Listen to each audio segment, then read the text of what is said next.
പവിത്രത്തിന്റെ രക്തം എപ്പിസോഡിലേക്ക് എല്ലാവർക്കും സ്വാഗതം. രാജേട്ടൻ സന്തോഷത്തോടെ വിക്രമിന്റെ അടുത്തേക്ക് വന്നിട്ട് പറയുന്നുണ്ട്, വിക്രം, നിന്നെ ആപത്തിൽ നിന്നും രക്ഷിച്ച ആ പെൺകുട്ടി ഏത് സ്കൂളിലാണ് പഠിക്കുന്നതെന്ന് ഞാൻ അന്വേഷിച്ച് അറിഞ്ഞു കേട്ടോ. ഞാൻ കണ്ടുപിടിച്ചു, ആ കുട്ടി ഒരു ഗവൺമെന്റ് സ്കൂളിലാണ് പഠിക്കുന്നത്. ഇത് കേട്ടതും വിക്രം പറയുന്നുണ്ട്, എന്താ രാജേട്ടൻ ഈ പറയുന്നത്? ഗവൺമെന്റ് സ്കൂളിലോ? ആ കുട്ടി നന്നായി യൂണിഫോം ഒക്കെ ധരിച്ചിട്ടുണ്ടല്ലോ.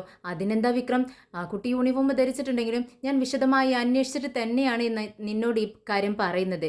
എന്നാൽ കൺമണി പറയുന്നുണ്ട്, വിക്രം, യൂണിഫോം ധരിച്ചു എന്ന് വിചാരിച്ച് ഗവൺമെൻറ് സ്കൂളിൽ പഠിക്കാൻ പറ്റില്ല എന്നുണ്ടോ? ദേ, എല്ലാ ഗവൺമെൻറ് സ്കൂളിലും ഇപ്പോൾ യൂണിഫോം തന്നെയാണുള്ളത്. പണ്ടത്തെ പോലെ എല്ലാ ഡ്രസ്സും ഇട്ട് കളർ ഡ്രസ്സ് ഇട്ടുകൊണ്ടൊന്നും അങ്ങനെ ഗവൺമെൻറ് സ്കൂളിലേക്ക് പോകാൻ പറ്റത്തില്ല. ഇപ്പോൾ എല്ലാ സ്കൂളിലും യൂണിഫോം ആയിട്ടുണ്ട്. അപ്പോഴാണ് വിക്രം അക്കാര്യം അറിയുന്നത്. വിക്രം പറയുന്നുണ്ടോ, അങ്ങനെയാണോ കൺമണി? ശരി, എന്നാൽ രാജേട്ടാ, നമുക്ക് ആ കുട്ടിയെ കാണാൻ പോകണം. ആ കുട്ടിയോട് ഒരു താങ്ക്സ് പറയണം നിൻ്റെ ജീവൻ രക്ഷിച്ചതിൽ.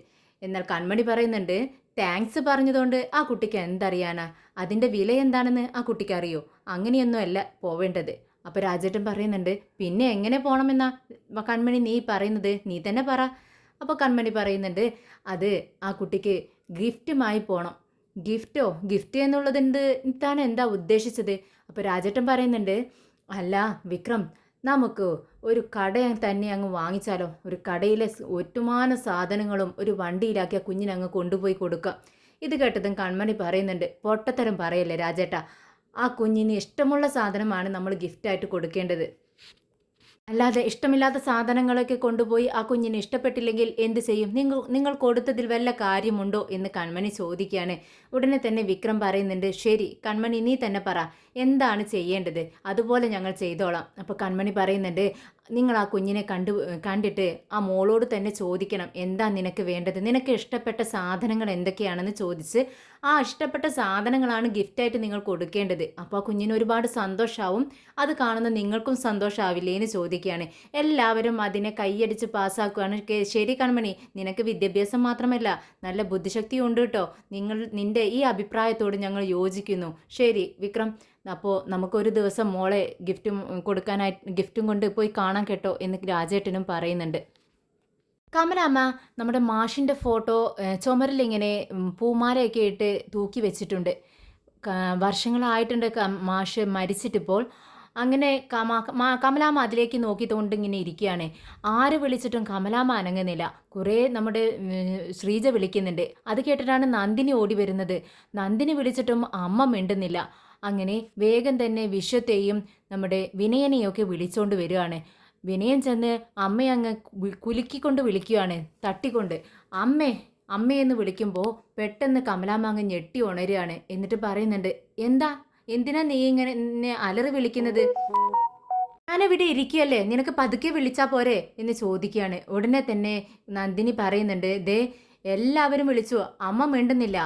അതുകൊണ്ടാണ് ഞാൻ പേടിച്ചത് വിനയേട്ടനെ വിളിച്ചുകൊണ്ട് വന്നത്. നന്ദിനി ചേച്ചി കുറേ നേരമായി, ശ്രീചേച്ചി കുറേ നേരമായി അമ്മയെ വിളിക്കുന്നു. അമ്മ ഉണരാത്തതുകൊണ്ടാ, വിളി കേൾക്കാത്തതുകൊണ്ടാ ഇവരെല്ലാം വിളിച്ചുകൊണ്ട് വന്നത് എന്ന് പറയുന്നുണ്ട്. അമ്മ എന്താ ചിന്തിച്ചിട്ടിരിക്കണേന്ന് വിശ്വം ചോദിക്കുകയാണ്. അപ്പോഴാണ് കമലാമ്മയ്ക്ക് മനസ്സിലാവുന്നത് താൻ ഇത്ര നേരം മാഷിൻ്റെ ഫോട്ടോയിലേക്ക് നോക്കിക്കൊണ്ടിരിക്കുകയായിരുന്നു എന്നുള്ള വിവരം. അത് ശ്രീജയും പറഞ്ഞ അമ്മയെ മനസ്സിലാക്കി കൊടുക്കുന്നുണ്ട്. അമ്മ ഇത്രയും നേരം ഫോട്ടോയിലേക്ക് നോക്കിക്കൊണ്ടിരിക്കുകയായിരുന്നു അമ്മേ. ഞങ്ങൾ വിളിച്ചിട്ടും അമ്മ ഉണരുന്നില്ല, അമ്മ വിളി കേൾക്കുന്നുമില്ല. അതുകൊണ്ടാ പേടിച്ചു പോയി അമ്മേ എന്ന് പറയുകയാണ്. അങ്ങനെ കമലാമ്മ പറയുന്നുണ്ട്, അത് മക്കളെ, ഒരു കാര്യം നിങ്ങൾക്ക് കേൾക്കണോ? നമ്മുടെ അച്ഛൻ്റെ ആത്മാവിയുടെ ഇങ്ങനെ അലയുന്നുണ്ട്, ശാന്തി കിട്ടാതെ. എപ്പോഴും ഞാൻ സ്വപ്നം കാണുന്നു, അച്ഛനിങ്ങനെ കരഞ്ഞുകൊണ്ടിരിക്കുന്നത്, വിഷമത്തോടെ ഇരിക്കുന്നതുമാണ് ഞാൻ സ്വപ്നത്തിൽ കാണുന്നത്. എനിക്കൊരുപാട് വിഷമമുണ്ട് അച്ഛൻ്റെ. ഈ വിഷമത്തിൻ്റെ കാരണം എന്താണ് നമുക്ക് അറിഞ്ഞിരിക്കണം, എന്നിട്ട് അതിന് പ്രതിവിധി ചെയ്യണമെന്ന് പറയാണ്. എന്നാൽ ഇത് കേട്ടതും വിനയന് പേടിയാവുന്നുണ്ട്. വിനയൻ പറയുന്നുണ്ട്, വിശ്വേട്ടാ, ഇതത്ര പന്തിയല്ല, ഇതിന് നമുക്ക് ഒരു ഡോക്ടറെ കാണിക്കുകയാണ് നല്ലത്. പ്രശ്നമാണ് അല്ലെങ്കിൽ കേട്ടോ എന്ന് പറയാണ്. ഉടനെ വിശ്വം പറയുന്നുണ്ട്, ഇത് വിനയ, നീ ഒന്നും മിണ്ടാതിരിക്കേ, അമ്മയുടെ വിഷമം അമ്മ പറയട്ടെ, പിന്നെ അമ്മയ്ക്ക് അതിനുള്ള പ്രതിവിധി എന്താ ചെയ്യേണ്ടതെന്ന് വെച്ചാൽ നമുക്കത് ചെയ്തു കൊടുക്കാം. അമ്മയുടെ ശാന്തി മനഃശാന്തിയല്ലേ നമുക്ക് വേണ്ടത്. അമ്മ ഞങ്ങൾ എന്താ ചെയ്യേണ്ടതെന്ന് വിശ്വം ചോദിക്കുകയാണ്. ഇത് കേട്ടതും കമലാമ്മ പറയുന്നുണ്ട്, നമ്മൾ പണ്ട് പോയ ജോത്സ്യനില്ലേ, ആ ജോത്സ്യനെ ഒന്ന് കൊണ്ടുവരണം നിങ്ങൾ വീട്ടിൽ, എന്താ പ്രതിവിധി എന്ന് നമുക്ക് അദ്ദേഹത്തോട് ചോദിക്കാമെന്ന് പറയുന്നു. പിറ്റേ ദിവസം തന്നെ വിശ്വം ചെന്ന് ജോത്സ്യനെ കാണുന്നു. ജോത്സ്യൻ വീട്ടിലേക്ക് വരുവാണ്. എന്നിട്ട് കാര്യങ്ങളെല്ലാം കബഡി നിരത്തി പറയുന്നുണ്ട്. മാഷിൻ്റെ ആത്മാവ് കമലാമ്മ പറയുന്നത് പോലെ തന്നെ ശാന്തി കിട്ടാതെ അലയുന്നുണ്ടെന്ന് പറയുന്നു. ശാന്തി മോചനം കിട്ടിയിട്ടില്ല എന്ന് പറയുവാണ്. അതിന് പ്രതിവിധി എന്താണെന്ന് ചോദിക്കുന്നുണ്ട് കമലാമ്മ. അപ്പോൾ അദ്ദേഹം പറയുന്നുണ്ട് ശാന്തി കിട്ടാതിരിക്കാൻ എന്തെങ്കിലും ഒരു കാരണമുണ്ടായിരിക്കും, നിങ്ങൾ ഓർത്തു നോക്കൂ എന്ന് പറയുമ്പോൾ പെട്ടെന്ന് കമലാമ്മ പറയുന്നുണ്ട് ഉണ്ടായിരിക്കും. അദ്ദേഹത്തിൻ്റെ ചെറിയ മകനെ കാണാൻ, അതായത് എനിക്ക് വിക്രം പറഞ്ഞ ഒരു മോന് കൂടിയുണ്ട്, അവനെ കാണണമെന്ന് അവൻ ആഗ്രഹമുണ്ടായിരുന്നു. കാണാതെയാണ് മരണപ്പെട്ടതും. പിന്നീട് കൊള്ളിവെച്ചത് വിനയൻ എന്ന് പറയുന്ന രണ്ടാമത്തെ മകനാണ്. അവൻ കൊള്ളിവെക്കണമെന്നായിരുന്നു അദ്ദേഹത്തിന് പണ്ട് മുതലുള്ള ആഗ്രഹം. പിന്നീട് അദ്ദേഹത്തിന് ഈ മകനെ ഇഷ്ടമില്ലാതാവുകയും ചെയ്തു എന്നൊക്കെയുള്ള കാര്യങ്ങൾ പറഞ്ഞു കൊടുക്കുകയാണ് കമലാമ്മ ജോൾസിന്. അങ്ങനെ ജോത്സ്യൻ പറയുന്നുണ്ട് അതുകൊണ്ട് തന്നെയാണ് ശാന്തി കിട്ടാത്തത്. അതുകൊണ്ട് നിങ്ങൾ ഒരു ബലിതർപ്പണം അദ്ദേഹത്തെ കൊണ്ട് ചെയ്യിക്കണം, വിക്രമിനെ കൊണ്ട് തന്നെ ചെയ്യിക്കണം എന്ന് പറയുകയാണ്. അത് കേട്ട് എല്ലാവരും ഞെട്ടുന്നുണ്ട്. വിക്രം ഒരിക്കലും അദ്ദേഹത്തിൻ്റെ മരണത്തിന് ശേഷം, മാഷിൻ്റെ മരണത്തിന് ശേഷം വീട്ടിലേക്ക് കയറിയിട്ടില്ല. പിന്നെ എങ്ങനെ ഇക്കാര്യം വിക്രമിനെ അറിയിക്കുമെന്നാണ് വിശ്വൻ ചിന്തിക്കുന്നത്. അങ്ങനെ വിശ്വൻ പറയുന്നുണ്ട് അമ്മേ നമ്മൾ എന്ത് ചെയ്യും?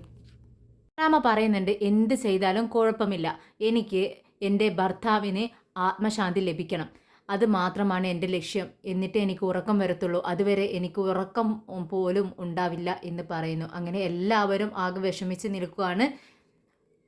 അങ്ങനെ വിശ്വം ഇക്കാര്യം നമ്മുടെ വിക്രമിനെയും വേദയെയും വിളിച്ചറിയിക്കുന്നുണ്ട്. വിക്രമിനെ വിളിച്ചറിയിക്കുന്നത് വിശ്വവും വേദയുടെ അടുത്ത് ചെന്ന് സംസാരിക്കുന്നത് നമ്മുടെ ശ്രീജയുമാണ്. അങ്ങനെ വേദ ഇങ്ങനെ ഒരുപാട് ടെൻഷനിൽ എന്തോ ആലോചിച്ച് ഇങ്ങനെ ഇരിക്കുകയാണ്. മോള് പെട്ടെന്നൊരു ചിത്രം വരച്ച് വേദയുടെ അടുത്തേക്ക് ഓടി ചെല്ലുന്നുണ്ട്.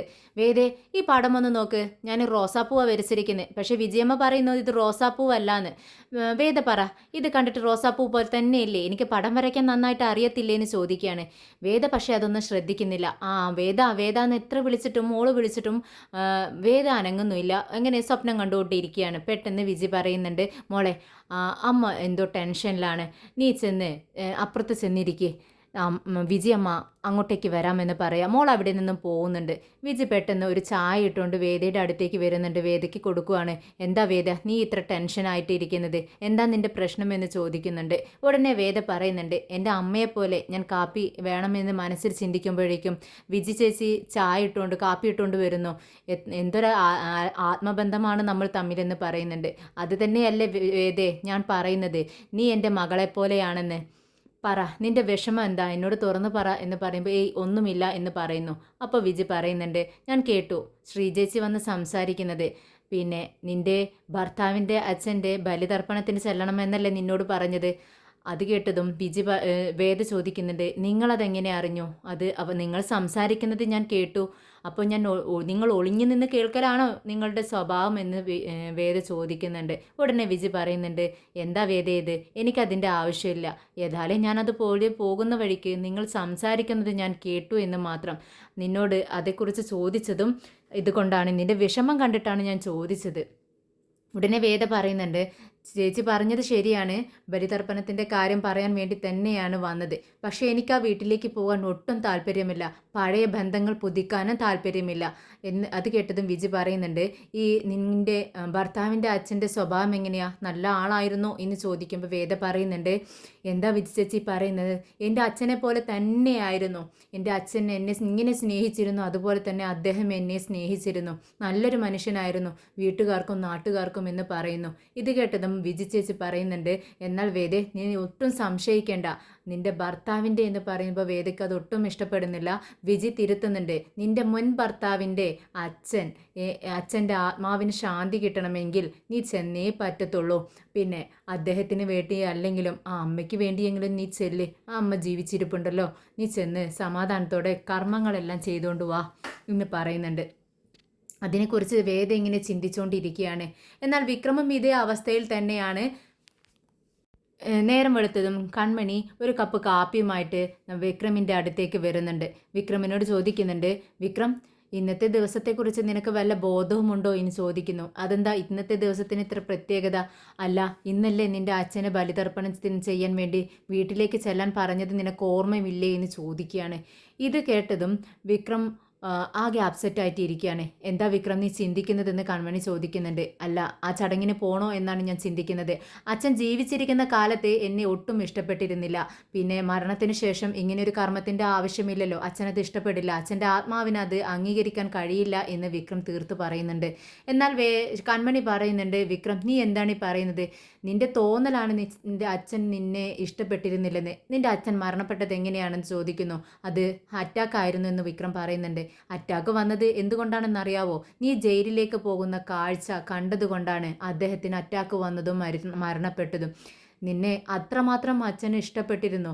മരണത്തിന് തൊട്ടു മുൻപ് പോലും നിന്റെ വാക്കുകൾ, നിന്റെ പേരുച്ചരിച്ചുകൊണ്ടാണ് മരണപ്പെട്ടതെന്ന് ഞാൻ പറഞ്ഞു കേട്ടിട്ടുണ്ട്.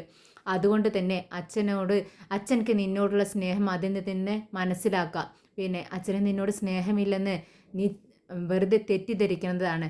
എന്തായാലും നീ ചെന്ന് ആ കർമ്മം ചെയ്യണം. പിന്നെ നിന്റെ അച്ഛന് വേണ്ടി അല്ലെങ്കിലും ജീവിച്ചിരിക്കുന്ന നിന്റെ അമ്മയ്ക്ക് വേണ്ടി നീ അത് ചെയ്യണം. അമ്മയുടെ ശാന്തിക്ക് വേണ്ടി നീ അത് ചെയ്യണം എന്ന് പറയുന്നുണ്ട്. ശരി കൺമണി, നീ പറയുന്നത് പോലെ ഞാൻ ചെയ്തേക്കാം. ഞാൻ ഈ ആ ചടങ്ങിന് ചെല്ലാം എന്ന് വിക്രം സമ്മതിക്കുന്നുണ്ട്. അങ്ങനെ കമലാമ്മ ബലിതർപ്പണത്തിനുള്ള എല്ലാ ഒരുക്കങ്ങളും ചെയ്തു വെച്ചിട്ടുണ്ട്. പൂജാരി വരുന്നുണ്ട്. ഒരുക്കങ്ങളെല്ലാം പൂർത്തിയായില്ലേ എന്ന് ചോദിക്കുന്നുണ്ട്. അപ്പോഴേക്കും ഒരു 5 മിനിറ്റ് വെയിറ്റ് ചെയ്യാൻ പറയുന്നുണ്ട്. കമലാമ്മ വിശ്വത്തോട് ചോദിക്കുന്നുണ്ട്, വിശ്വം നിന്റെ അനിയൻ വരത്തില്ലേ, വിക്രം വരില്ലേ എന്ന് ചോദിക്കുന്നുണ്ടോ? അത് കേട്ടതും വിനയം പറയുന്നുണ്ട്, അമ്മ വിഷമിക്കാതിരിക്കെ, ഞങ്ങൾ അവൻ്റെ ഒപ്പം താമസിക്കുന്ന ആ കൺമണി ഉണ്ടല്ലോ, ആ അഡ്വക്കേറ്റ് കൺമണിയോട് എല്ലാ കാര്യങ്ങളും പറഞ്ഞിട്ടുണ്ട്. ആ കുട്ടി അവനെ എങ്ങനെയെങ്കിലും ഇവിടെ എത്തിക്കാമെന്ന് ഞങ്ങൾക്ക് ഉറപ്പ് വന്നിട്ടുണ്ട്, വാക്ക് തന്നിട്ടുണ്ട് അമ്മ വിഷമിക്കണ്ട, അവൻ വരും എന്ന് പറയുന്നുണ്ട്. ഉടനെ കമലാമ്മ പറയുന്നുണ്ട്, നിന്റെ അച്ഛൻ എത്ര നല്ല മനുഷ്യനായിരുന്നു, അദ്ദേഹം എത്ര സത്യവാനായിരുന്നു, എങ്ങനെ ജീവിച്ചതാ, എന്നിട്ടും അദ്ദേഹത്തിൻ്റെ ആത്മശാന്തിക്ക് വേണ്ടി നിന്റെ അനിയൻ്റെ കാല് പിടിക്കേണ്ടി വന്നല്ലോ മക്കളെ എന്ന് ചോദിച്ച് വിഷമിക്കുന്നുണ്ട്. ഉടനെ നമ്മുടെ ശ്രീജയും പറയുന്നുണ്ട്, അമ്മ വിഷമിക്കണ്ട, വേദയെ ഞാൻ കണ്ട് സംസാരിച്ചിട്ടുണ്ട്, വേദയും വരുമെന്ന് എനിക്ക് ഉറപ്പുണ്ട്. അങ്ങനെ വേദ കാറിൽ വന്നുകൊണ്ടിരിക്കുകയാണ്. അപ്പോഴാണ് വിജി ചേച്ചിയുടെ കോള് വരുന്നുണ്ട്. വിജി ചേച്ചി ചോദിക്കുന്നുണ്ട്, വേദേ നീ എവിടെയാണ്? നിന്നോട് ഞാൻ പറഞ്ഞതല്ലേ അച്ഛൻ്റെ ബലിതർപ്പണത്തിന് അങ്ങോട്ടേക്ക് ചെല്ലണമെന്ന്, നീ ഞാൻ പറഞ്ഞത് അനുസരിച്ചില്ല അല്ലേ ചോദിക്കുകയാണ്. അത് കേട്ടതും വേദ പറയുന്നുണ്ട്, ചേച്ചി ഞാൻ അങ്ങോട്ട് പോയിക്കൊണ്ടിരിക്കുകയാണ്. അത് കേട്ടതും വിജിക്ക് ഒരുപാട് സന്തോഷമാവാണ്. എന്നാലും ഞാൻ പറഞ്ഞത് നീ കേട്ടല്ലോ. ഇത് കേട്ടതും വേദ പറയുന്നുണ്ട്, അത് ഞാൻ പോകുന്നത് അവരോടുള്ള സ്നേഹം കൊണ്ടൊന്നുമല്ല, എൻ്റെ ഒരു കടപ്പാട് അത്രമാത്രം, അതിനുവേണ്ടി മാത്രമാണ്. അപ്പോൾ നീ സ്നേഹം കൊണ്ടല്ലേ അങ്ങോട്ടേക്ക് പോകുന്നത്, അവരോടുള്ള ബന്ധം കൊണ്ടല്ലേ എന്ന് വിജി ചോദിക്കുന്നുണ്ട്. ഒരിക്കലുമല്ല ചേച്ചി, ചേച്ചി അങ്ങനെ തെറ്റിദ്ധരിക്കേണ്ട ആവശ്യമില്ല എന്ന് വേദ പറയുന്നുണ്ട്. അദ്ദേഹം നല്ലൊരു മനുഷ്യനായിരുന്നു, വീട്ടുകാർക്കും നാട്ടുകാർക്കും എല്ലാവർക്കും നല്ല മനുഷ്യനായിരുന്നു, സത്യവാനായിരുന്നു. അതുകൊണ്ട് മാത്രമാണ് ഞാൻ അദ്ദേഹത്തിന് വേണ്ടി ഈ ഒരു കാര്യം ചെയ്യാൻ വേണ്ടി പോകുന്നത്. എന്നാലും വിജി ചേച്ചി പറയുന്നുണ്ട്, നീ പോകുന്നുണ്ടല്ലോ അത് തന്നെ വലിയ കാര്യം, നീ നേരത്തെ തന്നെ അവിടെ എത്തണം. എത്ര നേരത്തെയാണോ അത്രയും നേരത്തെ, കുറച്ച് വെയിറ്റ് ചെയ്താലും കുഴപ്പമില്ല. നല്ല വിശ്വാസത്തോടെയും സംയമനത്തോടെയും കൂടി നീ അവിടെ നിൽക്കണം കേട്ടോ എന്നൊക്കെ വിജി പറഞ്ഞു കൊടുക്കുന്നുണ്ട്. ശരി ചേച്ചി എന്ന് പറഞ്ഞ് കോള് കട്ട് ചെയ്യുന്നുണ്ട് വേദ. അപ്പോഴേക്കും വേദ വീട്ടിലേക്ക് വന്നുകൊണ്ടിരിക്കും. വിക്രമിന്റെ വീട്ടിലേക്ക് വന്നുകൊണ്ടിരിക്കുമ്പോഴേക്കും ഒരു അർജന്റ് കോള് വരുന്നു. വേദ അറ്റൻഡ് ചെയ്യുന്നുണ്ട്. ഹലോ എന്ന് പറയുമ്പോൾ വേദയുടെ മേലുദ്യോഗസ്ഥനാണ് വിളിക്കുന്നത്. മാഡം എങ്ങോട്ടാണ് പോയിക്കൊണ്ടിരിക്കുന്നതെന്ന് ചോദിക്കുകയാണ്. ഉടനെ പറയുന്നുണ്ട്, ഞാൻ ഒരു ക്യാമ്പിലേക്ക് പോയിക്കൊണ്ടിരിക്കുകയെന്ന് വേദ പെട്ടെന്ന് പറയുവാണ്. ഉടനെ തന്നെ അദ്ദേഹം പറയുന്നുണ്ട്, എന്ത് പ്രോഗ്രാം ആണെങ്കിലും അതങ്ങ് ക്യാൻസൽ ചെയ്തേക്ക്, ഒരു അർജന്റ് വീഡിയോ കോൾ മീറ്റിംഗ് നടന്നുകൊണ്ടിരിക്കുകയാണ്, അതിൽ എത്രയും പെട്ടെന്ന് തന്നെ നിങ്ങൾ അറ്റൻഡ് ചെയ്യണം എന്ന് പറയുകയാണ്. ഇത് കേട്ടതും വേദ പെട്ടെന്ന് സാർ ഓക്കെ സാർ എന്ന് പറഞ്ഞുകൊണ്ട് കോള് കട്ട് ചെയ്യുകയാണ്. ഡ്രൈവറോട് വണ്ടി നിർത്താൻ വേണ്ടി ആവശ്യപ്പെടുന്നുണ്ട്. പെട്ടെന്ന് ഡ്രൈവർ എന്താണെന്ന് ചോദിക്കുന്നുണ്ട്. വേദ പറയുന്നുണ്ട്, മിനിസ്റ്റർ ഒരു മീറ്റിംഗിൽ അറ്റൻഡ് ചെയ്യുന്നുണ്ട്, അതിൽ ഞാനും പങ്കെടുക്കണമെന്ന് അവർക്ക് നിർബന്ധം, 10 മിനിറ്റ് കൊണ്ട് നമുക്ക് ഓഫീസിലെത്തണം, വണ്ടി തിരിക്ക് എന്ന് പറയാണ് വേദ. പൂജാരി ചോദിക്കുന്നുണ്ട്, നിങ്ങൾ വരാമെന്ന് പറഞ്ഞ ആൾക്കാർ വന്നോ, ചടങ്ങ് തുടങ്ങാനുള്ള സമയമായില്ലേ എന്നിങ്ങനെ ചോദിക്കുകയാണ്. ഒരു 5 നിമിഷം കൂടി, അവരിപ്പോൾ വരുമെന്ന് പറഞ്ഞുകൊണ്ട് ശ്രീജ ഇങ്ങനെ നോക്കുന്നുണ്ട് വഴിയിലേക്ക്. അങ്ങനെ വിക്രം വീട്ടിലേക്ക് വരുന്നു. വിക്രമിനെ കണ്ടതും നന്ദിനി പറയുന്നുണ്ട്, അമ്മേ അതാ വിക്രം വരുന്നു. വിക്രം കയറി വരുന്ന സമയത്ത് വിനയം പറയുന്നുണ്ട്, വിക്രം നീ ഇപ്പോഴാണ് വരുന്നത്, നീ നേരത്തെ വരേണ്ടതായിരുന്നില്ലേടാ, ദേ അമ്മ എത്ര വിഷമിച്ചാണ് ഇരിക്കുന്നതെന്ന് നോക്ക് എന്ന് പറയുമ്പോഴേക്കും കമലാമ്മ എഴുന്നേറ്റ് കരഞ്ഞുകൊണ്ട് മോനെ എന്ന് വിളിച്ചുകൊണ്ട് വിക്രം എന്ന് വിളിച്ചുകൊണ്ട് വിക്രമിനെ വന്നങ്ങ് കെട്ടിപ്പിടിക്കുകയാണ്. വിക്രമിനും അത് കണ്ട് സങ്കടമാവുന്നുണ്ട്, രണ്ടുപേരും കെട്ടിപ്പിടിച്ച് കരയുന്നുണ്ട്. കമലാമ്മ പറയുന്നുണ്ട്, വിക്രം നിനക്ക് അച്ഛനെ അവസാനമായി ഒരു നോക്ക് കാണാനുള്ള ഭാഗ്യമുണ്ടായില്ലല്ലോ, അച്ഛൻ നിന്നെ എത്രമാത്രം സ്നേഹിച്ചിരുന്നു എന്ന് നിനക്കറിയാവോ? നീ വിചാരിച്ചു അച്ഛന് നിന്നോട് ദേഷ്യമാണെന്ന്, അത് നിന്റെ തെറ്റിദ്ധാരണയാണ്. നിന്റെ അച്ഛനെ നിനക്ക് മനസ്സിലാക്കാൻ കഴിഞ്ഞിട്ടില്ല. അദ്ദേഹത്തിന് നിന്നോട് ഒരുപാട് സ്നേഹമായിരുന്നു മോനെ, നിനക്ക് അച്ഛനെ നോക്ക് കാണാൻ കഴിഞ്ഞില്ലല്ലോ എന്ന് പറഞ്ഞുകൊണ്ട് വിക്രമിനെ കെട്ടിപ്പിടിച്ചുകൊണ്ട് കമലാമ്മ കരയുന്നുണ്ട്. ഉടനെ വിശ്വം പറയുന്നുണ്ട്, അമ്മേ ഇങ്ങനെ കരഞ്ഞോണ്ടിരിക്കാതെ ചടങ്ങുകൾ ചെയ്യാനുള്ള സമയമായില്ലേ, വിക്രം നീ കണ്ണൊക്കെ തുടച്ച് അങ്ങോട്ട് ഇരിക്കുമെന്ന് പറയുന്നു. വിക്രം തന്റെ കണ്ണുകളൊക്കെ തുടച്ച് അവിടെ താഴെ ഇരിക്കുകയാണ്. അപ്പോഴേക്കും ചടങ്ങുകൾ ചെയ്യാൻ വേണ്ടി വിക്രം തുടങ്ങുന്ന സമയത്ത് വിശ്വം പറയുന്നുണ്ട്, ദേ വിക്രം നിൽക്ക്, വേദ ഇപ്പോൾ തന്നെ വരും. വേദ വരുമെന്നോ, നിങ്ങൾ എന്താണ് ഈ പറയുന്നത്? അതെ, വേദ വരും. നന്ദിനി കാര്യങ്ങളെല്ലാം, ശ്രീജ കാര്യങ്ങളെല്ലാം അവളോട് സംസാരിച്ചിട്ടുണ്ട്. ഏയ് ഇല്ല, അതെല്ലാം നിങ്ങളുടെ തെറ്റിദ്ധാരണയാണ്. അവളുടെ